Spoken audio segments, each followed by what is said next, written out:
आज आत्यानी मस्त अशी बनवली होती एकादशीला आम्हाला साबुदाणा खिचडी खायला.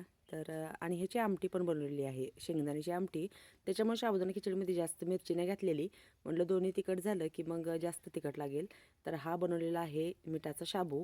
आणि सगळ्यांना आमची चुलीवरची साबुदाणा खिचडी खूप आवडते. सगळ्यांच्या अशा छान कमेंट्स असतात की ताई तुमच्याकडची साबुदाणा खिचडी खूप म्हणजे तुम्ही बनवलेली छान असते.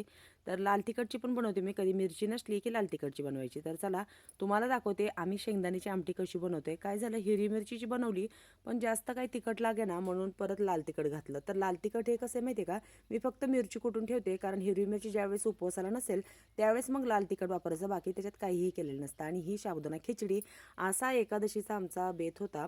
शेंगदाण्याची आमटी आणि साबुदाणा खिचडी कोणाकोणाला आवडली कमेंट्समध्ये नक्की सांगा. आणि ही ज्या ह्याच्यामध्ये जर तुम्हाला बटाटा घालायचा असेल तर उकडलेला बटाटा पण तुम्ही ह्या आमटीत घालू शकता. पण आम्ही फक्त शेंगदाण्याची केलेली आहे. तर चला आता मी आणि आत्या मिळून छान असा फराळ करतो. तुम्ही पण या आमच्याकडे छान एकादशीचा फराळ करायला. भेटूया पुढच्या व्हिडिओत.